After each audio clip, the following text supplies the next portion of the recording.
we shall see one or two incidents which illustrate the infinite glory of Bhagwan, the divine Yogi Ram Sarat Kumar.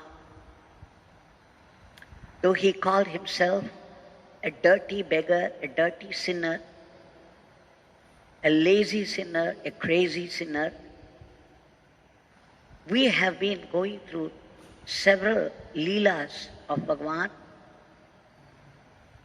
and we see the glimpses of this great yogi. This is a story. There are two stories of Agarbatti, that is the incense sticks. Once, of course, the incense stick is symbolic of the great souls also, because it burns itself to give such beautiful divine fragrance conducive to meditation on God. This is exactly what these great souls are all doing. Once Sri Perumal Rajavaiya of Krishnagiri had come to Bhagwan and said that they were all going to Kedar, Badri, the Himalayas. Then Bhagwan brought out one single packet of incense sticks and said, please take it there. Take it and give it there. So when they reached Badri shrine and they were all seated, each one was offering whatever offering they had brought.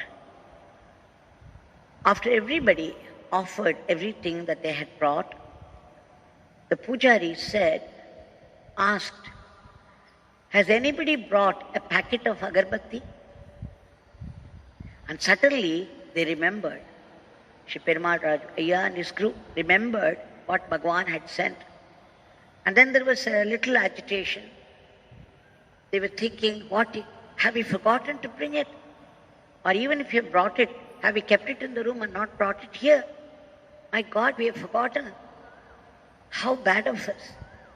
And then Shri Perumal Rajavaiya put his hand into his bag and found this, to his great delight. And then he gave it to the pujari. And then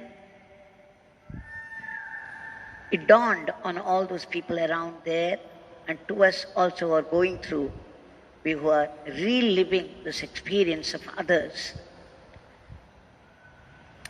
that it is the one that gave these incense sticks, and the one who asked for it reminded people for that particular offering of these incense sticks. One and the same. The one divinity. So that divinity, for which sake they had climbed up the mountain, gone up till there, thousands of miles, that the same divinity has taken the form of this beggar, become very simple. It's come among the people, moved with people, talked with them, interacted with them, suffered with them, and enjoyed good things with them. It is he, the same, Vishwatomukam, the one with thousands of faces. So we shall remember this.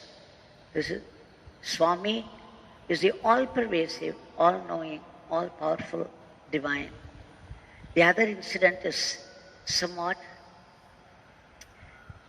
humorous. At the same time, it teaches an unforgettable lesson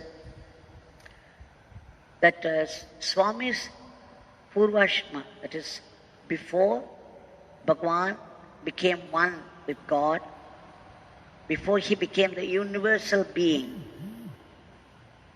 the divine, when he was still living in the world with his relatives, those relatives had come to know that Bhagwan was living in Tiruvannamalai. So some of them had come as a family. And one of them was Swami's brother-in-law, Ramachandra Rai, his wife, Srimati Manorama Devi.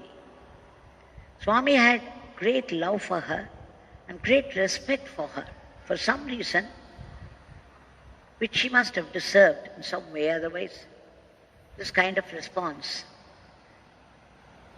would not have come from Swami. We do not know, of course. And Swami, just before she left, Swami gathered all the packets of incense sticks there in the Sanadi Street house and packed them up and gave her. And Srimati Manorama Devi went around telling everybody with pride that Swami had sent all this and that it would last for 1 year for her. Hearing this, Mataji Ram Ranjani Devi, when she had come with her daughter to Sanadi Street house, at that time they were given room in the same Sanadi Street house behind. And she had this longing for the same thing. She thought Bhagwan would give her also plenty of incense sticks, packets. But then nothing was coming. They were staying there for 2 days, 3 days, and nothing was coming her way. And finally she thought she should ask for it. She called her daughter Beena and said, please tell your father to give me incense sticks packets. So Beena promptly went and asked her father or Bhagwan, and immediately Bhagwan flared up. What? Incense sticks? What for? And immediately she felt a warning bell, Beena, but she couldn't help it. She had to be with him. Her mother was very hesitant and she also feared asking. So she sent her daughter, and now the daughter is in a fix. She didn't know what to do. But then Bhagwan started the Leela. He took her to every part of the house and searched for the incense sticks. Not a single packet could be found anywhere. He ransacked right in front of her, the whole place, and finally he said, no incense packets now. What can we do? And then he said, there's a room there. There are 2 rooms. He went into one of the rooms. He said, let me search here. Let me see. And then he came out with 2 incense sticks, not packets, just 2 individual incense sticks. And then he gave it to her. You give it to your mother. Beena was very upset, disappointed, because her mother was expecting lots of incense packets, and all that his father could manage was 2 incense sticks. How would she take it to her? What would she say to her? Anyway, she went and offered it to her mother, and her mother was also very upset, very disappointed, and she was thinking that, why is he doing this to me when he had all those packets to offer to the other lady? Not even two sticks he has given me. But then, she being Mataji, instantly it dawned on her that she should not have imitated the other lady. That was not to his liking. She could have asked for something that she really wanted, she really needed, and that would have been given to her. That would have been given to her with blessings. Anyway, she understood. And this incident is also a lesson for all of us, that we should never imitate others. There is no need. Each one's need is different, and the divine meets our needs accordingly. There is no need to ape others. So remembering this, we see here in these 2 incidents 2 different glimpses of the divine life of Bhagwan. With this in mind, we understand that the divine is like a doctor, giving each one a medicine that they need, not what they want. That is why Bhagwan used to ask us to sing that song, I have no complaints, I have no complaints.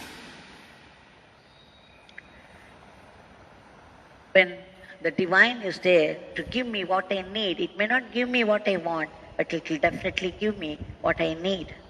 So this assurance is there. So he used to make us sing the song again and again. Once a lady from Coimbatore had come with a papaya she plucked from her own garden. First time, Bhagavan was very happy with it. He accepted it. And then this lady understood that, okay, Bhagavan likes it very much. So next time another one was coming, immediately she brought it and submitted. And this time Bhagavan kept quiet. He didn't say anything, but he still accepted in silence. And the third time, there was a bigger one, and she brought it. He got angry. He said, "You take it with you."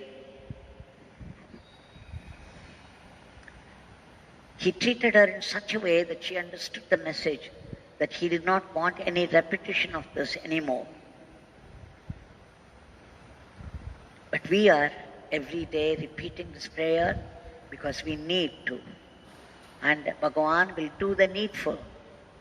So let us submit our prayers at the feet of this embodiment of boundless compassion, which understands our needs and does the needful in time. Bhagavan